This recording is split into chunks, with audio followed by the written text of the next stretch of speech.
Public எக்ஸாம்ல எல்லா சப்ஜெக்ட்ஸ்லயும் centum எடுக்கணும் அப்படின்னா ஒரு நாளைக்கு எவ்வளவு நேரம் படிக்கணும் தெரியுமா? ஃபர்ஸ்ட் அதுக்கு நீங்க உங்க ப்ரிப்பரேஷனை 3 ஸ்டேஜஸா பிரிச்சுக்கணும். Before quarterly, before half yearly and ஃபைனலா பிஃபோர் பப்ளிக். இதுல ஃபர்ஸ்ட் ஸ்டேஜ் பிஃபோர் குவார்டர்லி நீங்க ஒரு நாளைக்கு மினிமம் கண்டிப்பா 3 hours படிக்கணும். இந்த 3 hours நீங்க என்ன படிக்க போறீங்க? உங்களோட புக் பேக் கொஸ்டின்ஸ், அது 2 மார்க்கோ 4 மார்க்கோ 3 மார்க்கோ 5 மார்க்கோ, நீங்க 10th இருந்தா 7 மார்க்கோ, சோஷியல்ல மேப், புக் பேக்ல இருக்கிற கொஸ்டின்ஸை சூப்பரா தரவா படிங்க. இதை படிச்சாலே 85% ஆஃப் மார்க்கை நீங்க குவார்டர்லி எக்ஸாம்ஸ்ல ரொம்ப ஈஸியா எடுத்துடலாம். Next stage before half yearly. இந்த ஹாஃப் இயர்லிக்கு முன்னாடி இருக்க டைம்ல நீங்க ஒரு நாளைக்கு 4 மணி நேரம் படிக்க வேண்டியிருக்கும். இந்த எக்ஸ்ட்ரா 1 hour என்ன செய்ய போறீங்க? இந்த டைம்ல தான் நீங்க புக் பேக்ல இருக்கிற problems, numerical questions, creative questions, ஏன் கிரியேட்டிவ் 1 மார்க்ஸ் கூட படிக்க போறீங்க. அதுக்கு நிறைய PDF அவைலபிளா இருக்கு. அந்த PDF எல்லாம் முன்னாடியே டவுன்லோட் பண்ணி வச்சுக்கோங்க.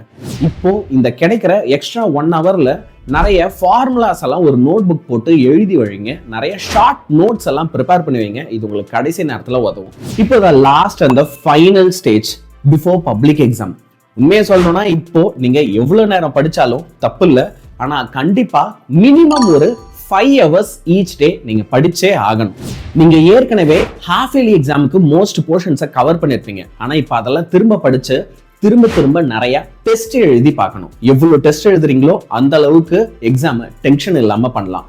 ஹாஃப் இயர்லிக்கு முன்னாடி இருக்க டைம்ல உங்களை நிறைய ஷார்ட் நோட்ஸும் ஃபார்முலாவெல்லாம் நோட் புக்லயும் எழுதி வைக்க சொன்னல, அதெல்லாம் இந்த டைம்ல நீங்க சீக்கிரமா படிக்கிறதுக்கு உங்களுக்கு செம சூப்பரா ஹெல்ப் பண்ணும்.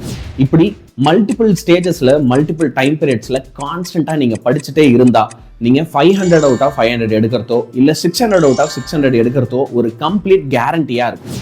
எந்த ஒரு விஷயமா இருந்தாலும் அதை முதல்ல ஸ்டார்ட் பண்றது ரொம்ப கஷ்டம். ஆனா எனக்கு நல்லாவே தெரியும், நீங்க ஒன்ஸ் ஸ்டார்ட் பண்ணிட்டீங்க அப்படின்னா நீங்களே நினைச்சாலும் அதை ஸ்டாப் பண்ண மாட்டீங்க. ஏன் அப்படின்னா நீங்க ஒவ்வொருத்தருமே சாம்பியன்ஸ்.